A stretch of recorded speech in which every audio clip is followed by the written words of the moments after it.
Nation, and it's called Touch. We've got about almost 250 grand into it.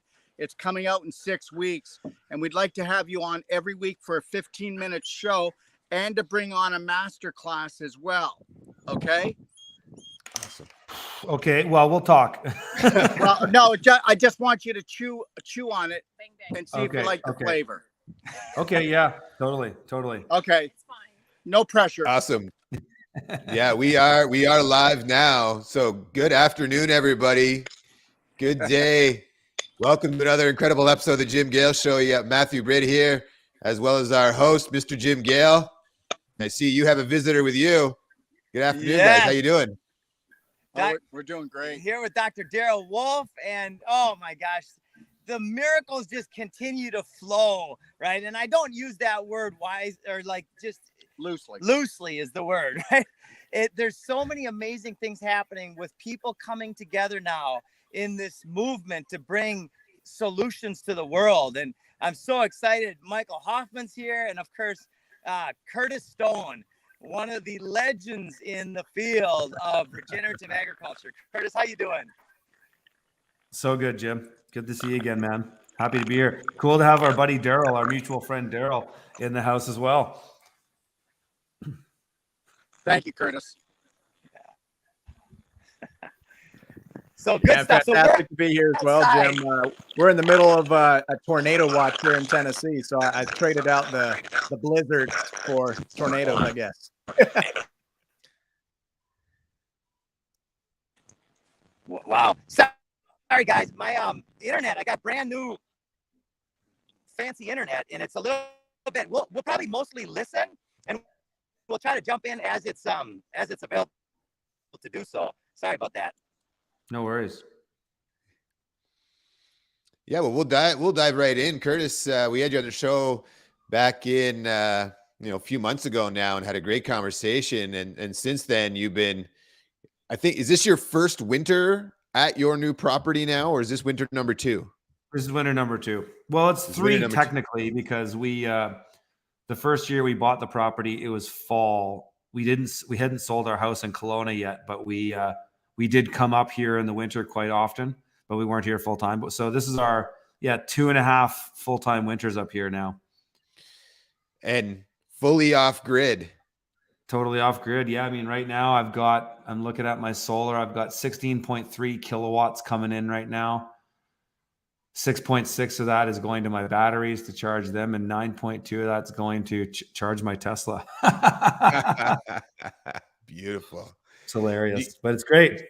Do you grow 100% of your own food on site, or do you still need to hit the grocery store every now and again? Yeah. I mean, produce. Yes. Yes. I mean, right now we're eating stored stuff like onions and potatoes, carrots, spinach I have in the greenhouses right now, despite 2 feet of snow on the ground. Wow. I've got new stuff started now. Yeah, no, I mean, we're getting there, like it's going to take years to get to a point where we're as autonomous as I'd like to be, but we're getting there. I mean, I've got 1/2 acre of gardens now, of annual gardens, and then I've got 1/4 acre of a food forest, and then I'm putting in another 1/2 acre of a food forest this spring. And then we're installing 3 ponds that will capture about 7.6 million liters of water, surface water. And then I've got a few swales going in there. We're going big, like big permaculture, broad acre design, doing it all this year. So I did the stuff that I know best first, get the gardens going, annual vegetables. That's been my wheelhouse. And so I can do that really well. And so we've got that going on. I have 4 greenhouses. I've got my passive solar greenhouse, this thing, which is what I was inside when I talked to you guys last. Yep. And then I've got another kind of hothouse, high tunnel that has heat in it that I can extend crops into like all year basically. And then I got a unheated high tunnel, which has all my cold weather crops in it now. And then I've got a little chicken greenhouse that has my 18 birds in there that are giving us eggs every day, all winter. Amazing. This is the first winter that I've had chickens actually ever. And our chickens are laying too. We get them outside every day and they've been laying like crazy. It's That's the key. unbelievable. They got to be outside. They need light. I mean, this greenhouse thing has been amazing because we have 2 roosters and 16 hens, and they're going to lay less in the winter. That's just typical. But I was collecting 8 eggs every single day at the lowest point. Now they're producing 10, 12. I collected 15 eggs the other day. So they're cranking, and yeah, they like the light. I mean, I'm new to animal husbandry. It's new to me, but I find I do have a natural affinity to it. I think when you're a farmer in some way, it's easy to get into other avenues of agriculture. There just seems to be a natural understanding into it. And so, yeah, I never thought I'd be crushing it with chickens, but I am. And are you enjoying it with the chickens too? I love it. I love the social dynamics. I love the roosters. Yeah, it's great. I'm going to be breeding my own flock coming up here too. Get a bunch of new chicks going, and we're going to do meat birds this year too, and put them on pasture. And so, yeah, we're going all out with all kinds of stuff. I just, trees can't grow fast enough. That's my problem. I have probably planted 50 trees last year, fruit trees and nut trees and stuff like that. But I want to put in another 100 or so this spring. I'm doing a big so I'm on a mountain, right? Like I'm on a really interesting geography. It's really nice. But my biggest challenge is soil. There's just no natural soil on the places that I want to grow. I have natural soil in my draws where water collects, and I go and I harvest that. And then I terrace out my mountainsides, and then I bring that soil on the mountainside, and then I build the soil up. And so it just means that everything I do is harder, but the trade-off is it's fucking paradise up here. Like my view is unbelievable. Like I'm on a mountain. I have no visible neighbors, complete privacy in the wilderness, southeastern aspect. I get the morning sun, just glorious coming through and above the precipitation. Most days it comes above the inversion clouds that drop down into the valley. And so, it's all these trade-offs, and, it's a cold climate too. It's a zone 5. It's a DFB, if you look at the climate classification zones, it's a DFB. So it's a boreal, dry, sort of semi-Mediterranean cold climate. We get, 5 feet of snow, but only 20 inches of rain. So for me, like the permaculture side of this is capturing that snow melt and getting it on the ground, because we're in fire country too. Like this is all Douglas fir, dry tinderbox. And so I want to be able to have a decentralized, I've got an amazing well. I've got a drilled well on a mountaintop that just produces endless amounts of water. But I want to be able to have enough surface water that I can have sort of a decentralized solution to fire mitigation if we were ever in, that kind of situation. Yeah. Wow. And that's all new for you, right? Having to think about those things because you were living in town before. So this is all new. Yeah. Well, I mean, it's not new. It's new for me in doing it myself, but I've been in the kind of, call it permaculture space, for lack of a better term, for a long time. And I've never done designs per se, permaculture designs. I've just consulted on hundreds of people's properties to get them growing food. And so it was easy for me to do this for myself, because I mean, at this point I've got 10 years of experience doing this stuff. And so it's been really fun. It's cool to build a skill base and then execute it on your own thing. It's great to consult for people and do big design projects and all that. And I've done that forever, but it's really cool when you have the money to do it yourself, because I didn't. Like this project has been just a money pit. Like it's insane how much money you spend, especially right now with all the supply chain things and where inflation and all that. It's incredibly challenging. And even just finding people to work is hard. Nobody wants to work. People are fucking lazy and unmotivated and uninspired, It is crazy. You got the prices up wild, and yet nobody wants to, reap those and do the work and get out there like you're saying. But I am curious, like working with those conditions, coming out here with your background and having some resources now. You've got fire going on. You've got food needs. You've got water needs. how did you approach this project? Like what's been kind of your hierarchy of priorities and how you've been moving forward? That's a good question. Yeah, I mean, the hierarchy of priorities was based on the total context of what was here. So when we bought this property, we were looking for bare land originally because we wanted to build like the passive solar home and do all that.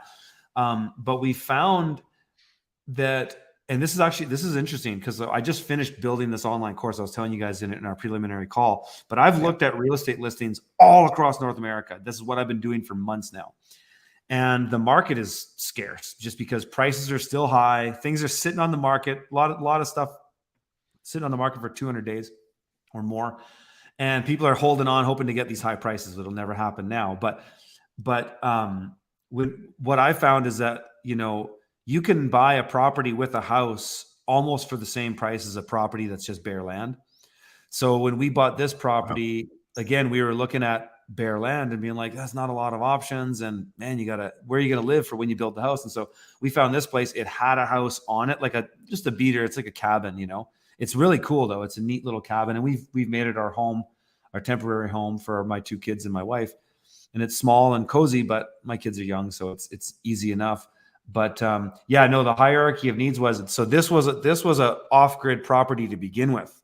So the cabin was already off-grid. It had a tiny little rinky-dink solar system with like 800 watts, had 2 400-watt wind turbines that never move, and it had a little generator. And so my hierarchy of needs was first to get power, because in order to build, I needed power. In order to pump water, I needed power. So the first thing we did was we built the garage. I'm in my office right now, which is part of it. My house is like the house and greenhouse kind of sit off kilter from each other. The house faces southeast, and then the greenhouse is true south. And then there's a garage and my office attached to that greenhouse. And so we built this first because this houses all of the power. So yeah, that was the first thing we did. Is we got, you were talking earlier, food, water, energy, right? So it's like, well, mine's food, water, energy, shelter. So we had some shelter to live in because we sold our house in Kelowna before we finished this. And we cashed out, we did very well. And that's what's funded this for the most part. And then, so it's get energy here. We had a place to live. And then with energy, we drilled a well. Now I can pump water to irrigate my crops. I've got cisterns up on the mountain that I pump to, and then it gravity feeds down into the kind of all the gardens and food forests and stuff like that. And then, so get power. It was power, water, food, shelter. And so the house is the last on the list, but we already had a temporary shelter to live in. So, but that's kind of been the hierarchy. And then even in that, there's all these other sub hierarchies of where do I dedicate my time, and that hierarchy of needs is I'm call it anal retentive with hierarchy of needs at this point in my life. I'm 43 and I've been, in my career as the urban farmer for, I guess it's almost been 13 years now. And I have young kids. I'm getting older. I don't waste time. And so I consult a hierarchy of needs every day, basically, on what do I do now that's going to have the most immediate and long-term effect. And so I'm always stacking functions in that regard and trying to put my efforts in those places that are most valuable. It's an art form, man. I mean, I don't know what your experience has been, but here, same deal. I've got 2 small kids and various priorities you're juggling, and it just feels like time is getting compressed. Every decision needs to be made with that thoughtfulness and presence. You can't just fly through it so much. Totally. Oh, I know. Especially, how old are your kids? So I've got a 4-month-old boy and a 9-month-old girl. Wow, that's a short 4-year-old boy, excuse me. 4-year-old. I'm like, oh, cool. 4-month-old. Yeah. Miracle of modern science on my wife. Yeah. Okay. Wow. 4-year-old boy. Nice. Okay. Yeah. So you're kind of in the same phase as me, really. My kids are 5 and 3, and so it's parenting is all in, and we're like, we talked a little earlier too. I mean, the holistic context is everything for me and my wife, and so the education of our kids and just our children and their day-to-day lives is completely integrated into everything that we do. and they're a part of it all. And it's fun. It's really fun when your kids get to see you do stuff. You like, my boy is obsessed with heavy equipment, like machinery. And so he sees me on the skid steer and on the excavator and running the machines, like the packers and the construction machines too. And he just loses his mind. And I bring him with me. He comes in the skid steer with me, and he's still small. He's getting to a point where he's getting too big, where it's not going to happen for much longer, but he's just learning all this stuff, and that's their education, you know? That's awesome, man. Yeah. Every time I work on a project, my son goes and either gets real tools or gets his play tools and has to come help dad. Yeah, exactly. Yeah. My boy's got his own little play tool set, and he comes with me. He's got his little toy hammer and stuff. And then he wants to use the real tools. Like, he can't wait to whatever the tool I'm using. He wants to have that tool, you know? Oh yeah. That's one of the awesome things with children is our work can be their play, right? They don't know the difference. Yeah. So whatever it is that we're doing, they'll join right in. They're happy to be a part of it, especially if it's doing it with us.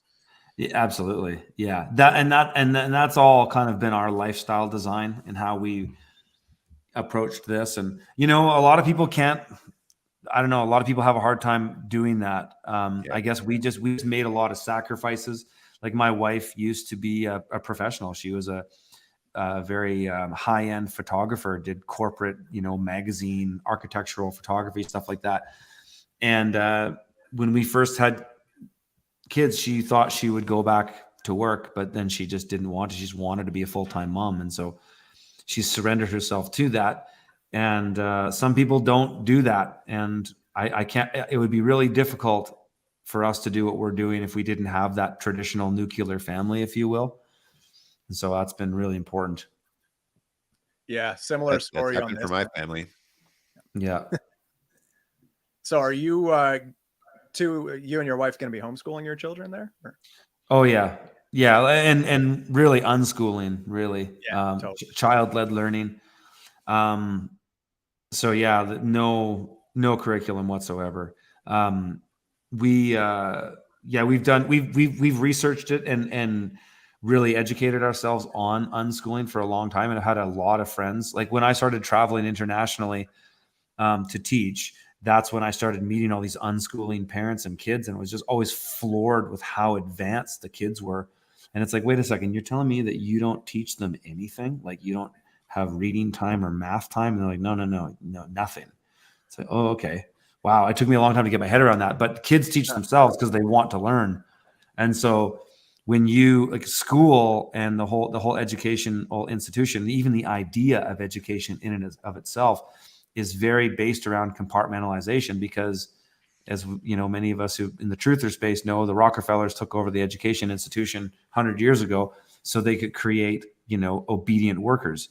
And so the entire system is based on that. And so, but then people always say, well, what about math? Like, how are they going to learn math? It's like, well, they'll decide how much math is relevant in their life. I can tell you that, you know, when I was in high school, I went up to grade 11 in math and learned calculus and all kinds of stuff, and I never fucking use it. So why do I need it?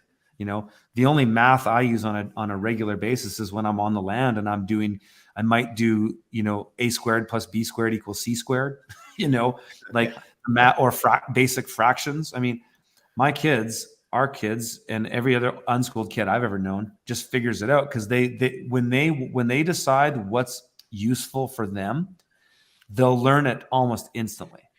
Whereas when you force a kid to learn something, they're just not interested. And so that's what I love about the whole philosophy of unschooling, is that it's based on utility. And also too, for us, we really, my wife and I are both pretty big followers of Rudolf Steiner and the original ideas of Waldorf, though we will never put our kids in a Waldorf school. But the idea that children up until the age of 7 only need free play. That's all they need. And they develop the best foundation for their life in that time.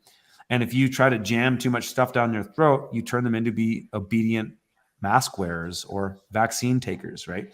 And so that's been our thing, is just like totally focusing on that. And so our daughter's 5, and so she's going to have 2 more years of whatever the hell she wants to do. And I have a feeling that it'll just kind of carry on that way because she's already extremely self-motivated. Like she teaches herself how to read. I'll read her a book, and then after I read it about 10 times, she pretty much knows it off by heart. And then she'll go and she'll read it to her little brother from memory. So she's not actually reading it, but she's just faking it. But then she starts, her mind starts to put together this word and this word and this word. And then she starts saying to me, she says, Dad, does that say chair? Yeah, that says chair. And so we just answer questions and help them, but they figure it out themselves. And that's like the power and abundance of what we have. And this, as more people realize this stuff, it's an exciting time to be alive.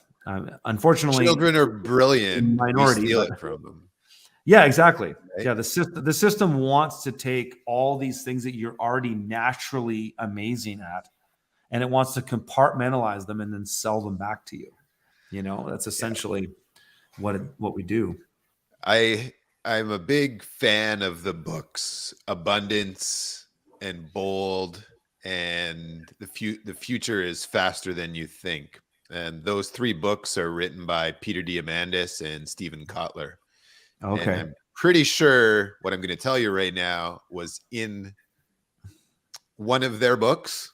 So I might be wrong, but I think it was in one of their books. Anyways, they put iPads into a village with like 0 technology and like no power, no nothing. So they put in these charged iPads into a wall, and the kids in a matter of days were online, like browsing, teaching themselves things, starting to build websites, like doing all kinds of shit. No one taught them anything. They just found this piece of thing here. They figured out how to turn it on. And next thing you know, they're like designing things with this in a matter of days. Wow. And it's the testament of the human ability to learn, and then move it even a little earlier to kids. They're learning machines. That's what they do. Totally. We just take it away from them and continually dumb them down, especially through the education system, but television, right? What they put in their brains through the TV, and then in the classroom, we are stealing their light from them. And then fucking parents, I would say, are terrible at it by the thing that most parents do. As soon as their kid doesn't immediately say hi to you when they meet you for the first time, is, oh, they're just being shy. I hate that. Right?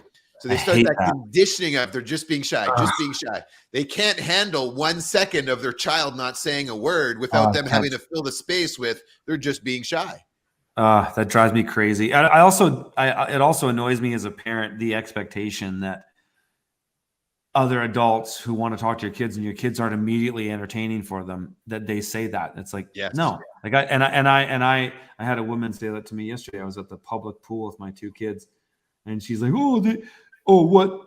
You're angry? You're not. It's like, no, he's just introspective. He's sitting there thinking, like he's looking at you and thinking, like, well, stop trying to fucking push your idea.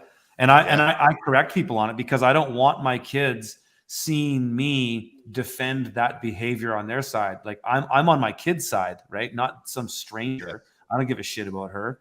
So it's like, I don't want my kids seeing me, oh yeah, they're just shy or whatever. It's so stupid. Yeah. The fact, like, I mean, we've been, another book that was really influential for us as parents was called Hold On to Your Kids by Gordon Neufeld and Gabor Mate. Gabor Mate has turned out to be a complete shill, but his original book is good. And it's this whole idea of just your children are like little bear cubs. And if the younger they are, the closer they are to you, the older they get, they can extend themselves out. And I see it manifest in physical ways all the time. Like when I'm at the beach with my kids or something, and at first they're really scared of the water. They want to stay clinged on to you, but then they start to get more comfortable, and then they'll swim out and then they'll swim back. And it's kind of like a yo-yo thing. And then that string gets a little longer and longer and longer. And when you have a foundation of your children having so much parental influence and not peer influence. So there's being peer attached and parent attached, when the kids are probably parent attached. And then, people always criticize homeschoolers like, oh, well, how the kids learn to be social. Well, they learn from me. The kids learn to be social from the parent. And if they learn it from the other dysfunctional kid in the public school, then they learn antisocial behavior. And then that's where you get social justice and all this retarded drag queen pedophile hour and all this insanity that we're surrounded with today, is because children are so easily influenced outside of their parents. And so we have the opposite approach. And so our kids, we take our kids to parties with us. And we don't party, like we don't drink or do drugs or anything, but we take our kids to social gatherings and they see us be social, and they're involved in everything we do. I've taken both my kids to business meetings before. And so they're super involved in everything we do, and they just learn so much, and they learn how to be social. And the fact that my kids are not trusting of strangers is frankly a good thing. Yeah. Well, I can't wipe the smile off my face while you're talking, because it's like, that is one of the biggest misconceptions about children that are homeschooled, is that, oh, they don't learn social behavior. Yeah. If I take my son out to the park, he's the one walking up to everybody. Hi, my name is Stone, Stone. What's your name? And like, kids don't know how to handle it. They're like, he's just walking up and talking to me and asking questions. And he's just so outgoing, and you see these other children kind of like retreat into themselves, and it's sort of sad. But then we've had that same experience going among a group of homeschooled children, and it's like they hit it off like that, and they're able to easily connect and like, I know, and interesting. Kids in that environment, they're not compartmentalized by their biological sex or their age. They're just like, hey, there's people around, whereas the school, well, schools don't really divide kids in sex anymore because of all this gender nonsense, but they do divide them in age by their grades, right? So kids that are 8 years old aren't interested in talking to kids that are 5. And that you see that, and we see that because sometimes, you in your family circles or your friend circles, your kids are going to intermingle with, call it, normies. And I just find it always funny because we, in our area here, there's a lot of homeschooling, unschooling people, homesteaders and stuff like that, people that have really into the holistic context. And yeah, those kids all get together. They're all playing together. They're all having fun. And as soon as there's like a couple public school kids that get in the mix, they're just like on their phones. They're just playing on their devices. Whereas we don't let our kids play with devices. Our kids, it's not a regular part of their upbringing is playing on a device. They're in nature. They're in the garden. They're in the greenhouse. I have a swing for my kids in the greenhouse. They're in there, like they're having fun. It is funny how I don't think a lot of parents realize the way that the school system psychologically imprints on children just through its design and its structure. I remember being in elementary school, and it's like, oh, you're in 3rd grade. Oh, those are 4th graders. You don't go and play with them. Or like, it's ridiculous. You're less than a year apart. And because they've got a different number assigned to them, you feel like there's an ocean between you guys. Mm-hmm. Yeah. And same with the opposite sex, we're all always split up into different activities and groups. And it creates this pattern where your bubble gets smaller and smaller, and it steals your confidence away in talking to other people. So it's exactly, it's interesting that it's by design, and yet so many people can't see the forest through the trees. No. And that's kind of where we're at in society in general, is that people just can't see things that are the most painfully obvious. And that, for me, I trust my eyes more than anything these days. And I just go on my intuition, because there's just so much propaganda and there's just so much bullshit that you can't, like, it was like the scamdemic thing. It's like, do you believe the propaganda or do you believe your own eyes? Yep. It's like, even like things like geoengineering and chemtrails. Well, do you believe the propaganda or do you believe your own eyes? Right. And these days your eyes are going to get you the whole way, because the propaganda is so everywhere and infiltrated everything that you just can't trust anything but your own intuition and your own perception. And that's kind of that's probably a good thing, that people have to revert back to that to some degree, to at least find a level of truth, because you can chase a lie until you're blue in the face these days, and they'll be served up on a golden platter for you at every avenue. You are bang on there. People do need to trust their own gut feelings and intuition and their own ability to learn and research and figure things out on themselves and see how they feel as they learn these things, and then make choices for themselves, not for what someone else is telling them they have to do. And one of the reasons why I think they go after the children so young, right? Giving mom a short amount of time to actually be at home once the baby's born, especially in the United States. Thankfully, in Canada, they can go for about a year. But in the US, there's places where, from my understanding, it's like 16 weeks what their maternity leaves are. Like, how? I can't even imagine leaving your newborn with someone else at that time. They need mom. They need love. And now and our culture is so much of the kid's got to be alone to cry and figure it out. Right? Leave them alone in the bed to cry. Where trauma. And we give them so much of that trauma unbeknownst to the parents, right? They think, because that's the messaging from our society, they think they're doing something right, but it hurts them. I know it hurts me when I hear my children crying in the other room. I want to go see. Now imagine leaving them in there crying in the dark, alone, not sure what's going on as a newborn, how much trauma that is that they bring forward in their life, and we don't even realize it. Yeah, and that's a really important foundational observation, because when you pull the lens back, then you just see that trauma has now been outsourced and multiplied. And yeah, it's get children used to trauma at a young age. And then that compartmentalizes them. I mean, it's funny because Gabor Mate is like the expert on this stuff with a lot of the books he's written, like In the Realm of Hungry Ghosts and stuff like that.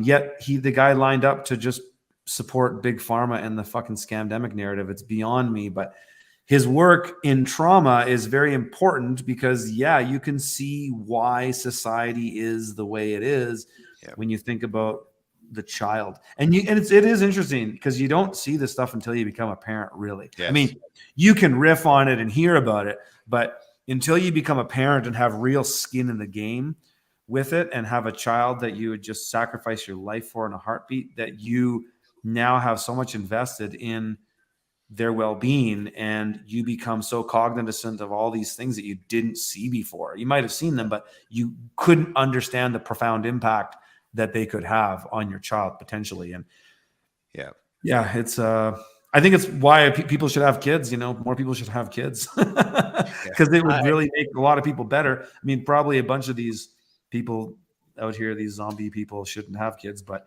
at the same time, a lot of folks like us are having kids, and man, we're changing the world, and it's a good thing. Yeah, it's transformative, and I think that's why they're so intent right now on destroying the family unit.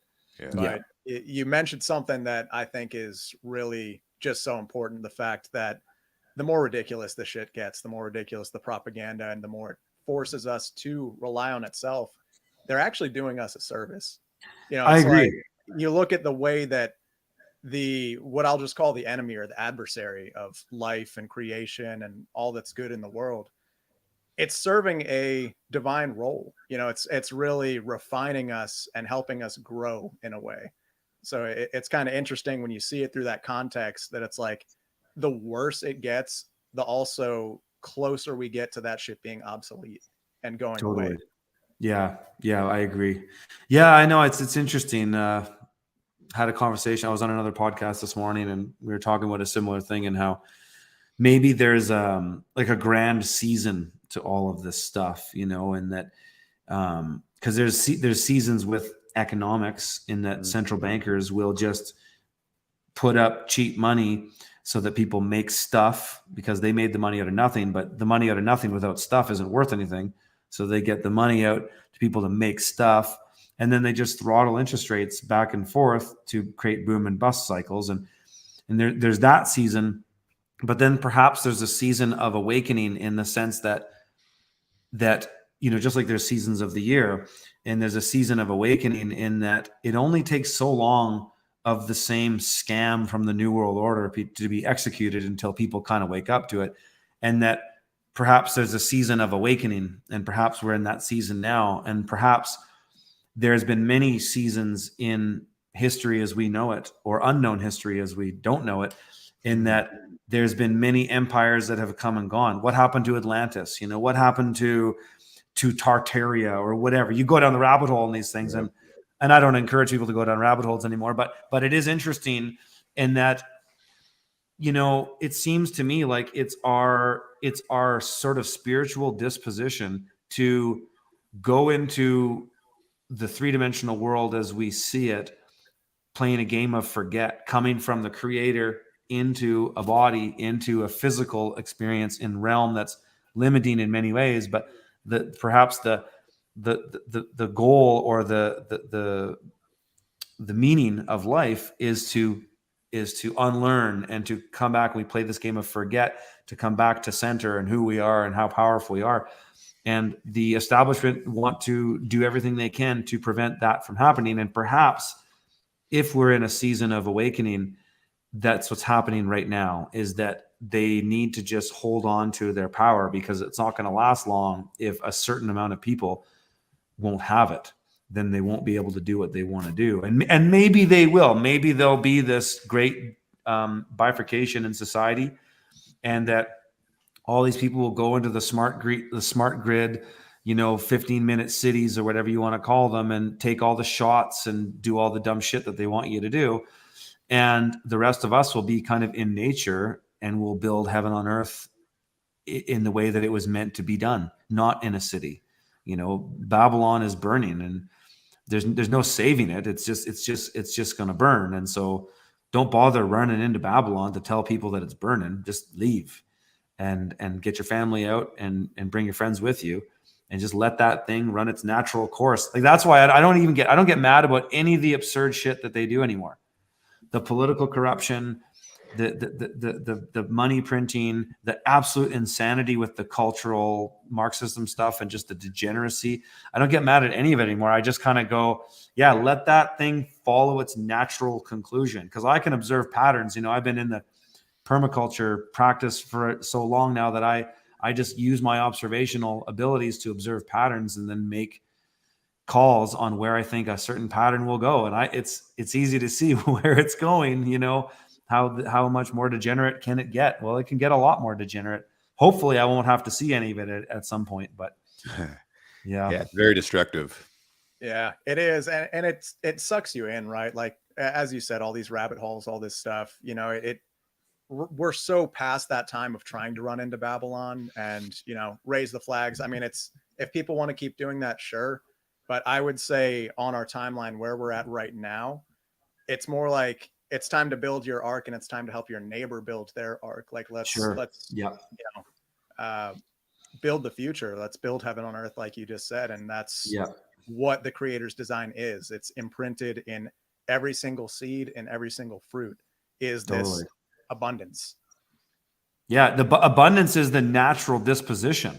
It's the natural place to be. Scarcity was created by all these banking families. There's no question that scarcity exists as a matter of economics, in the sense of, you know, I've only got a certain amount of trees here to manage this, and so on and so forth. But the human ingenuity and the natural position of nature, just like how a dandelion will make 10,000 seeds, and then, you know, it's infinitely stackable and abundant. That's the natural proclivity of nature. And I believe us, if we can get enough sort of human settlements together that can express that, then I think the power of those even small settlements will be so infinitely abundant and capable of just making this whole new world order thing just irrelevant to us. Like, I don't have any fear of it, you know, like I make fun of it. It's so ridiculous. It's so predictable. They have no new ideas. I think they're running on fumes. I think the whole system is just at this point running on fumes, and they're just hoping that they can keep it going long enough for us to get through this perhaps this spiritual season of awakening that we're in. But like I always say to people, it's like, if they had the whole thing in the bag, why would the propaganda be so prevalent? Like, the propaganda is so insane now. It's just at every direction. But if they had it all in the bag, why don't they just round us up and throw us in the gulag? Like, it should have been a foregone conclusion, but it's not. And No, because it's the 'cause they are narrative is running. the only thing that matters. They are running on fumes, and it's because of people like you. It's because of everyone who's tuning into this, taking their energy away from it. The fuel in the past was running off of our energy and attention and compliance. Yep. And the more we withdraw that and keep that for ourselves, take our power Exactly. back, stop complying, it's got no fuel to run on. Yeah, exactly. And don't get hung up in the infighting, because there's all this infighting going on now between people, and it's like, that's what they want. So it's, if they can't get you to come and bring your child to their drag queen sexy hour or whatever, and be directly involved in the absolute degeneracy, they want you being on social media. They just want you they want you talking shit about other people that would probably be your allies. They want you engaging in any kind of level of degeneracy. And at this point, I think they'll take whatever they can get, because to me, it looks like the system is getting so desperate to get to this conclusion that they want with their, Agenda 21s and 30s and all that stuff. It just seems like they're running out of time. Like, you just look at the amount of desperation, like how hard, like the narrative hammering and the propaganda is just so insane. Like, when in your life have you ever seen it so everywhere from all directions at all times? It's like, I've never seen it like this. Yeah. And why? Yeah, they're pushing hard. They're pushing hard for a reason. They're pushing hard. Yeah, for a reason. Because it's probably do or die, like once all the dust settles from the injections and all that stuff, and really the body counts start stacking up and people are losing their kids and stuff, like, people are going to lose it. And that's part of the plan too. They want a civil war in America. The last bastion, like, America only exists as an idea anymore. There's no constitution. There's no, like, this is so corrupt. The whole system is so corrupt, and it's the same everywhere. But America has always been this great idea of bastion of freedom. But now they want to get rid of the idea of freedom. So yeah, they got rid of the Constitution in 1871. They've corrupted every institution of government and finance and whatnot, and education, all the way through. But now it's like, we want the last thing, and that's the last stand. Is the idea. And if they can get the idea of freedom and the idea of America out, then that will be the last demoralizational, sort of blow that I think that they hope they can bring. And just look at all the stuff going on in the US right now. Look at these chemical spills. Like, I don't want to pound the fear, because I'm not afraid of any of it, but just look at how insane it is, because it's not just propaganda. It's just like the geoengineering is. I've been watching geoengineering for 20 years. I've never in my life seen it so hardcore as it is now. Yeah, it's hardcore. I see it where I am, because we're right by upstate New York, and the planes are out every day. A lot. It's insane. Yeah. Especially down, like, I was just talking to a guy in Missouri, and it's just, they haven't seen the sun there for a while. There's been some breaks now, but it was the darkest winter. A lot of people in North America say this is the darkest winter they've ever seen. It certainly was for me. Certainly was for us too, for sure, without question. Cloud.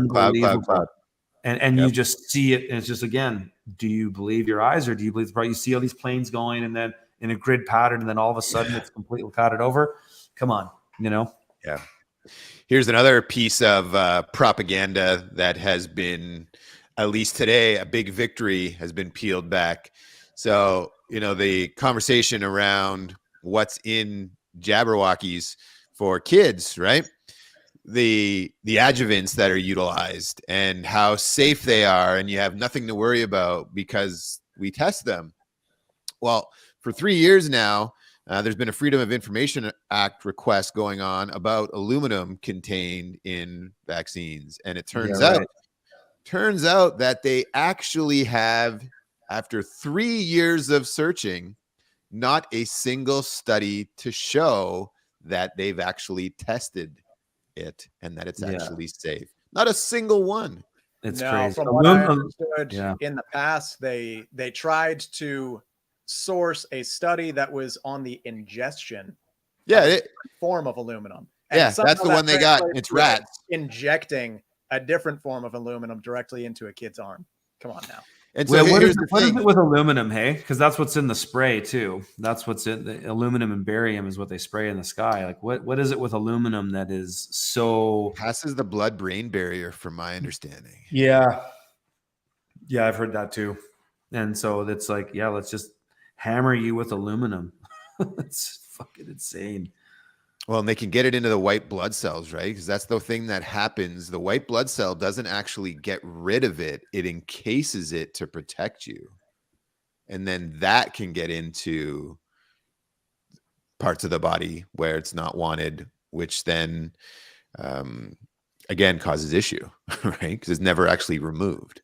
Yeah. I've also heard from an environmental standpoint when it comes to the spraying, and I'm no expert here, but that it can mess with the pH of the soil and also make trees more prone to fire.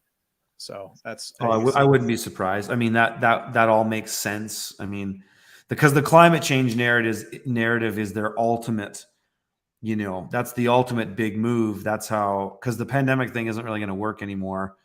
Aliens. Yeah, aliens could be the next one, but I don't think we're quite there yet. I think we need at least 5 more years of just relentless propaganda seeding that idea until people will buy that one. And I think we're seeing that now. But climate change is kind of like Old Faithful for them.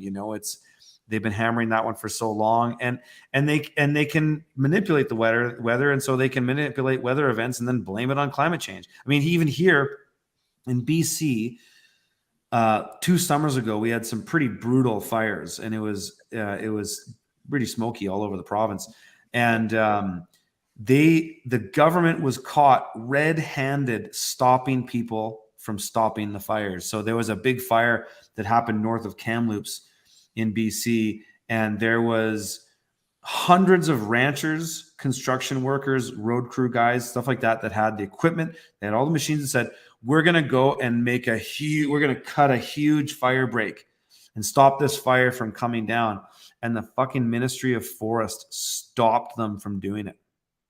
And then all you heard in the media for the 2 months that things were really smoky was climate change. Look, and then people going, oh my God, they're right. Like, it's so smoky. This is climate change. And it's just, and they did the same thing in Australia when they had those big fires there a few years ago. These guys were caught red-handed. It's all money too, right? It's like developers are in on it. It's just, oh yeah, they scoop up the land insane. for super cheap. They develop on top of it. Yeah. I think the challenge we're going to have as homesteaders and stuff, and permaculture designers and whatnot is,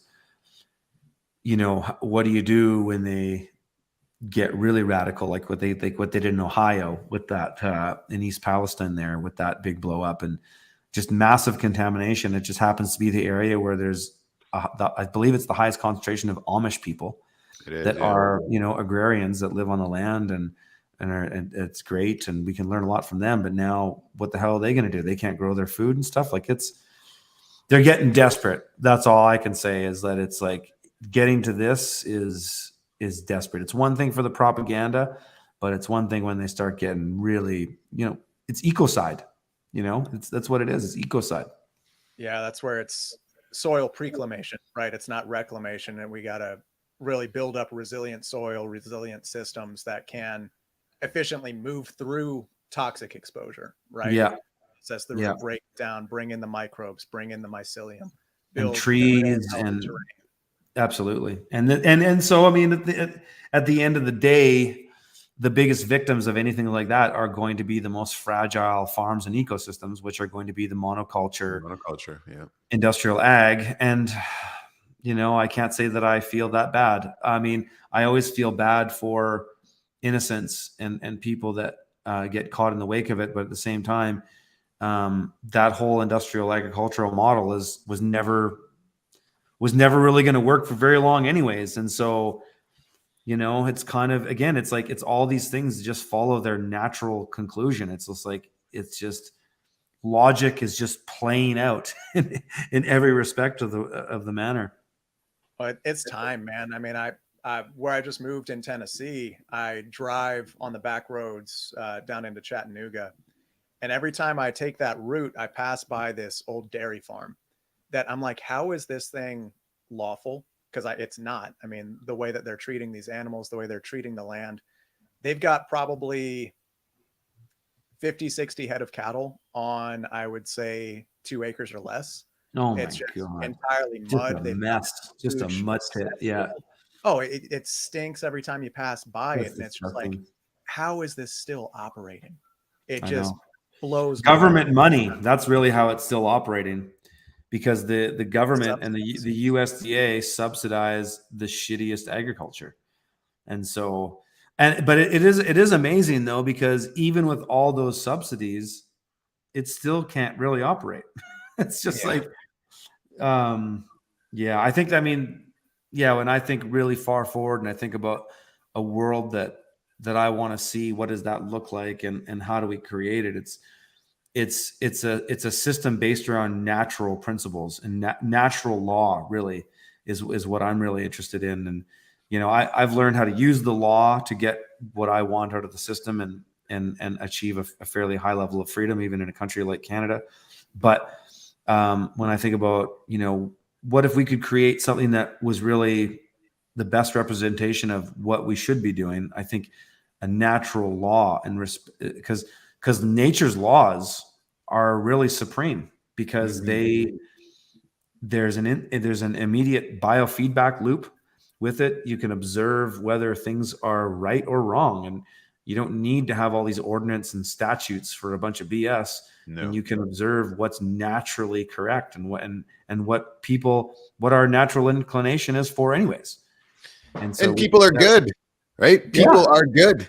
Generally speaking, everyone is good. And the times when they don't do things that are good, it's typically out of desperation. Yeah. Crime is more often than not committed out of desperation because of fear. something they don't have. Fear, right? Yep. And empowering people by working with nature and nature's laws and giving people the freedom to make good choices.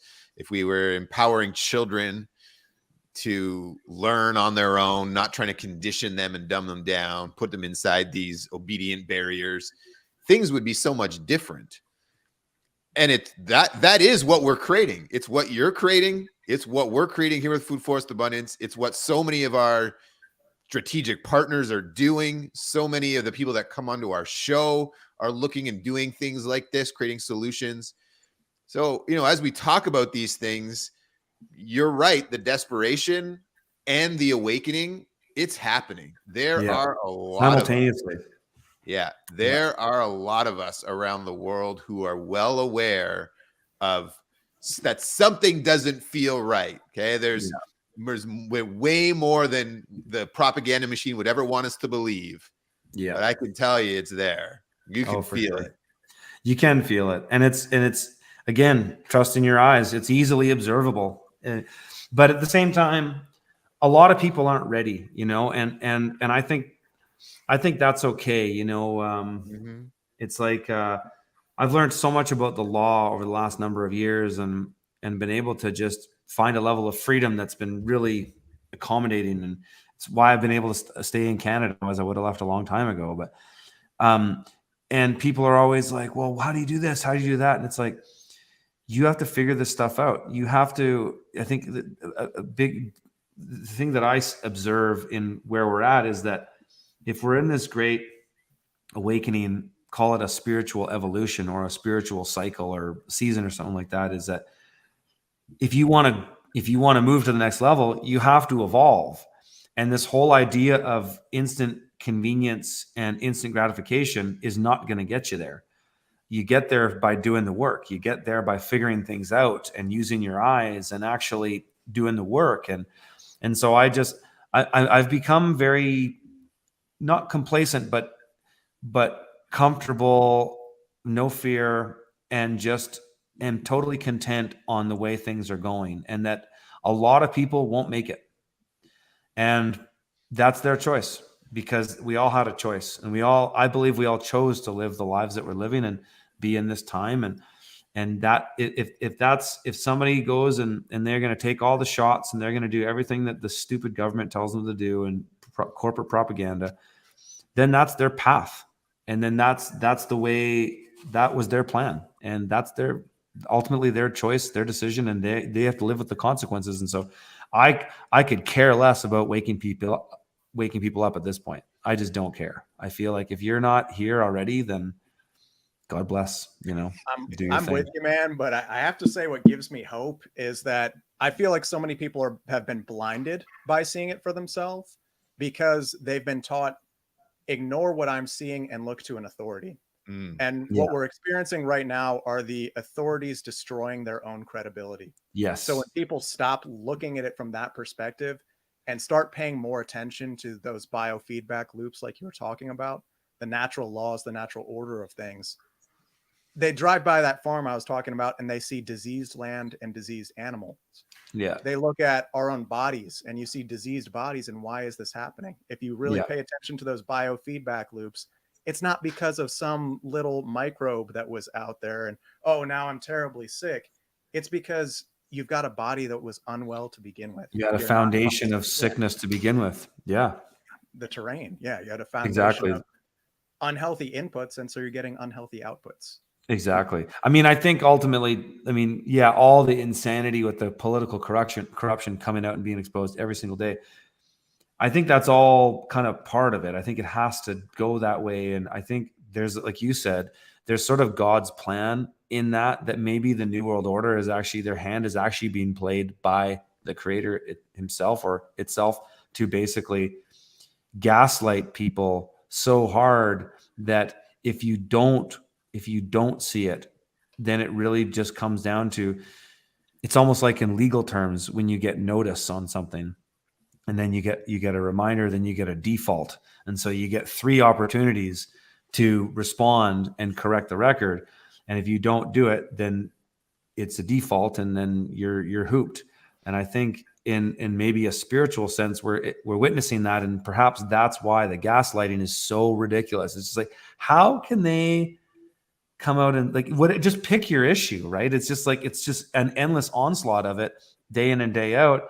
It's like, how can people not completely see this? Like the drag queen thing I saw the other day, it was like, there's actually literally, I've been saying drag queen sexy hour as a joke, but that's actually a thing now. So it's not even just drag queen story hour. It's drag queen sexy hour, where there's dudes doing pole dancing half naked. It's like, it's so degenerate that it's just, and there's all these moms there with their children and they're all single moms. Like, I don't see any dads in the audience, or I see very few. And it's just like, how the hell can anybody get that far? But they do. And I think it's a form of notice in that if you're going to go to the next level, the next stage in this debacle, then you got what's coming to you. And there's no retribution. Like there's no redemption if you're going to go and take your children to that kind of event. Like you got it. Yeah. And for those who do, see through it and lose that, fog or the wool over their eyes from behaving like a sheep and following these false leaders, right? And realize that there is no authority in another man. I mean, kind of sidebar, but yes, we here at Food Forest Abundance, we've decided kind of internally to stop referring to people as clients and customers and call them stewards, because we're all on an even playing field here. Right. We've got maybe different wisdom and experience we can share off of each other, but we're all here as stewards in this realm to take care of it. And when we can see that and see that the only authority really is the creator itself, or even if you don't believe in that paradigm, which, I mean, frankly, it's kind of hard not to when you really take a look deep into science, deep into the reality of things, that this is obviously a created realm. But if you don't believe in that and you believe in, say, evolution or any of that stuff, well, you still recognize that you came out of nature's perfection. And so the answers, the authority, the solutions lie in nature. Yeah, totally. Yeah, I totally agree. I like that thing about stewards. That's pretty cool. Yeah, man, I totally agree with you guys. And I'm excited about all of it because I just think in a way, I kind of enjoy the quickening of it because it does seem to be a quickening in the sense that things just get more crazy, more insane quicker and more often. And yeah, it kind of has to go that way. It's just been weird.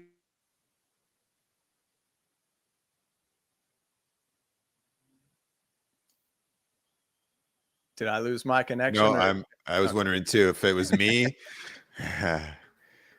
He's had a little bit of a bump here. Yeah. While Curtis is frozen up there, I'll just add here that I'm definitely seeing the quickening. I'm sure you are there, Matt. Yeah.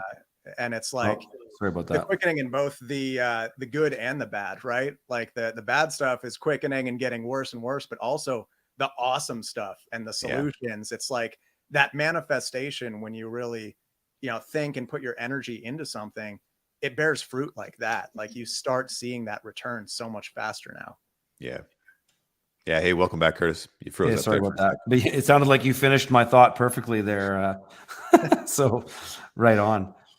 Telling you, we're riding the same wave, brother. Yeah, there's totally. definitely something going on right now with just manifestation and how fast things are moving. It's again a reminder to be so conscious of what you're paying attention to and the beliefs that you're holding in your heart, the emotions. It's unbelievable. The amount of serendipity I've had on this journey has been unbelievable. And like my dad, he came from a real scarcity, and was a truther in some ways and was always afraid of the shit hitting the fan.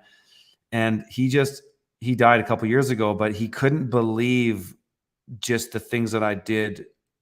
He couldn't get his head around. He's like, because he came from such a cutthroat capitalist world where everybody's out to screw each other over. And it's when I found this niche, and people like yourselves, and working with like people that share values and stuff. And he was always amazed to me. He's like, how you don't have people fucking you over? You don't like, you're not like, he couldn't get his head around it, but it's the reality. And it's so much of it just starts with an individual's decision to change the way they think and focus on the positive and just think positive. That it's just changing your thoughts to think positive is the biggest turning point, because most people, especially with all the stuff going on, and this is how the New World Order pulls in all these people who hate the New World Order. They're resisting it, but they pull them in the sense they get you doing things that are counterproductive and are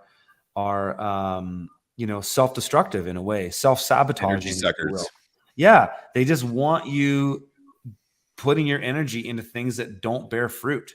Yeah. And that's like, and again, I think there's so much correlation between stuff that, even the earlier permaculture guys like Bill Mollison talked about, or David Holmgren, to where we're at today. And, like David Holmgren's book, which Pathways and Principles Beyond Sustainability, is such a good permaculture book. And one of his principles of permaculture is establish a yield.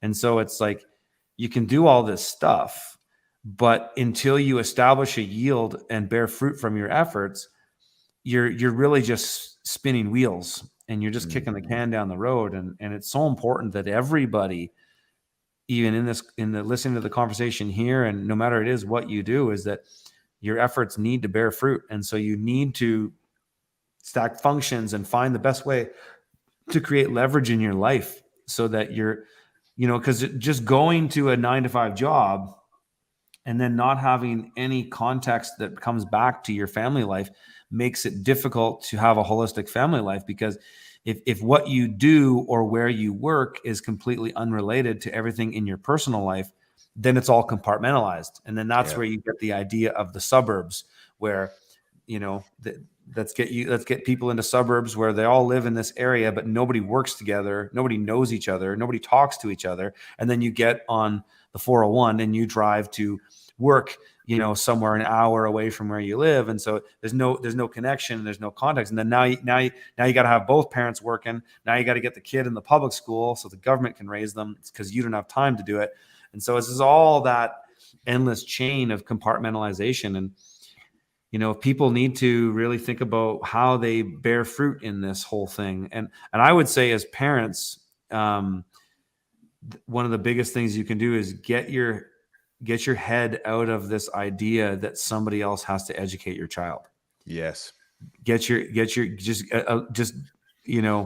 Just drop that whole paradigm and just your child is more than capable of figuring out all the things that they want to do in their life. You do not need to have a math teacher. You do not need to have there's nothing wrong with learning from teachers. That's important. But when it comes to the children, the parents should be the absolute primary teachers, and then they set up the foundation so that the children can go out and learn what they want to learn from who they want to learn it, or figure it out themselves. And that would change so much. I mean, if people really just changed the way, there's so many kids being born right now. Like we have friends all around us that are having kids right now, and it's just absolutely blessed.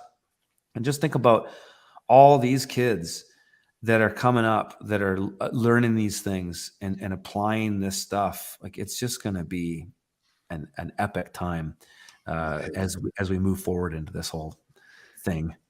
Yeah, it definitely is. And I think that's an epic way to finish this conversation here today, Curtis.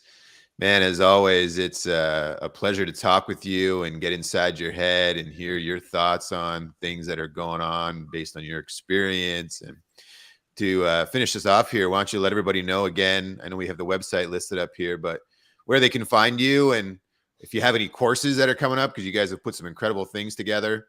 Yeah. I've got a course that I think a lot of people will get value out of. So freedomfarmers.com is our main platform where we have our courses. And the latest course that I'm working on, if you actually just put homestead.freedomfarmers.com, that's the place.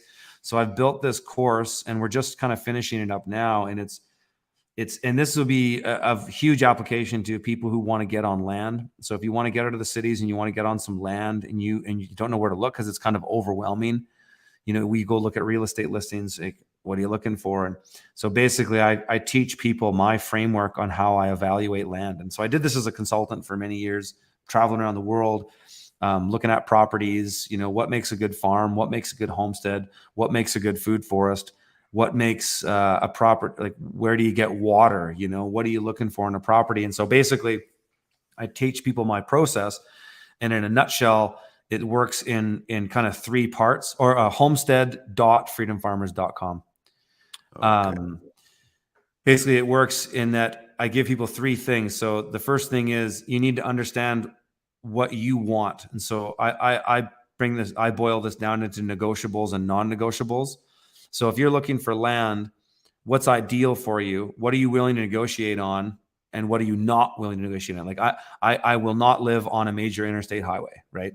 I will not have a property that's next to a cell phone tower, etc. But it's all up to the individual to decide that. And then we basically, so you set up your context and what you want, and then we go. And then I view 52 properties throughout North America in every zone. So we go from zone 3 to zone 9 in every climate classification. So we look at the DFBs, the DFAs, the high deserts, like the BSKs. We look at the CSCs, like in your area down Florida, Tennessee. And we basically evaluate, and we use PA Yeoman's 11 layers of permanence, which are basically, how do you evaluate land on things that you can change easily to things that you can't change easily. And so we basically have a criteria of scoring land according. And so we say, hey, you're living in Tornado Alley. There's only so much you can do to change that, right? As far as being on a property. And so and then we look at geography. What makes good geography? What's good topography? What's good water? What does good water look like? What does good water look like on the land? What does infrastructure look like for water? Basically take people through all this process. And the hope is that by them watching me do it over the course of 52 properties across the entire continental United States and Canada, they get an idea of, okay, now I feel comfortable in looking for something myself. Because like I did this for years. People used to pay me $400 an hour to look at their real estate listings because people just don't know how to do it. And so I don't have time to consult for everybody anymore. But I at the same time, I want people to get out of the cities and get on the land. And there's going to be a lot of deals on land very quickly here, especially in Canada. It's going to be the same in the US, but interest rates are going up and the economy is just not going to allow people to have all these unsustainable mortgages. And so there's going to be a lot of discounts coming up very soon.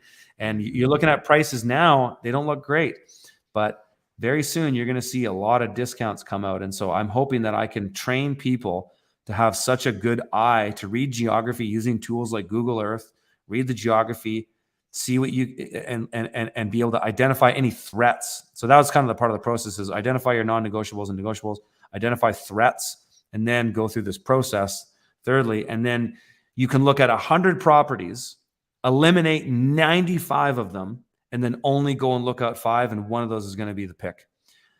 And I've learned this through just making mistakes too many times and looking for land myself for this property. And I use these tools. And so I'm basically outsourcing it to people. It's like, hey, here's the tools, go and find the land. And if you want to take advantage of the deals, you got to be able to move fast, because you want to be able to turn and burn through as many properties as possible and only view a handful, because driving around to view properties is expensive and time consuming.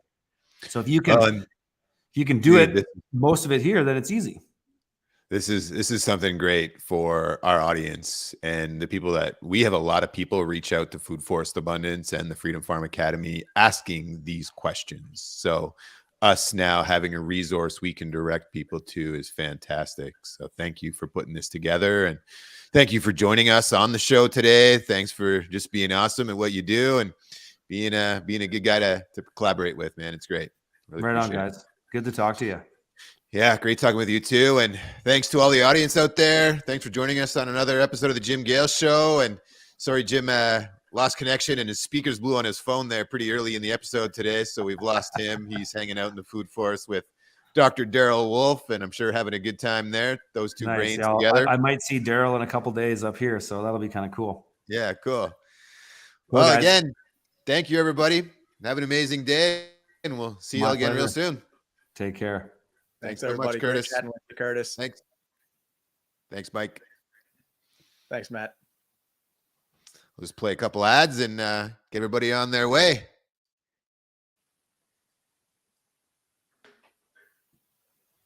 At Weston A. Price Foundation, we're dedicated to restoring nutrient-dense, farm-fresh foods to the human diet. We look to ancient food and health practices for clues on how to live our healthiest, most vibrant lives today. Join the mission and check out our exclusive membership details at westonaprice.org. As a member, you'll receive our quarterly journal on wise traditions in food, farming, and the healing arts, our annual shopping guide, monthly access to private Q&A sessions with experts, consultations on state laws, regulations, and policies, including food freedom legislation, and so much more. Weston A. Price Foundation. Let's return to wise, traditional foods.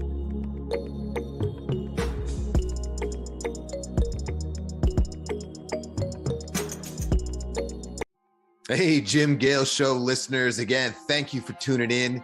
We love having you here. We're so honored. And, I want to give you a little bit of exciting news. We've decided to offer complimentary food forest strategy sessions with a certified permaculture designer. These are 30-minute sessions where you get to sit down with someone who can really help you with a strategy for your own property. It's a great chance for you to ask some questions and learn and just really to dig into what's possible. This is 30 minutes with someone who's certified, knows all about permaculture and what's possible using this incredible science and working with nature. So head over to foodforestabundance.com and schedule your 30-minute food forest strategy session today. Again, that's foodforestabundance.com. And remember, get yourself registered for that 30-minute strategy session. And for doing so, we're going to give you a $100 coupon as well. So get over there, have some fun, learn about what's possible for you and your own property, and let's get growing some food. Thanks again for tuning in to the Jim Gale Show.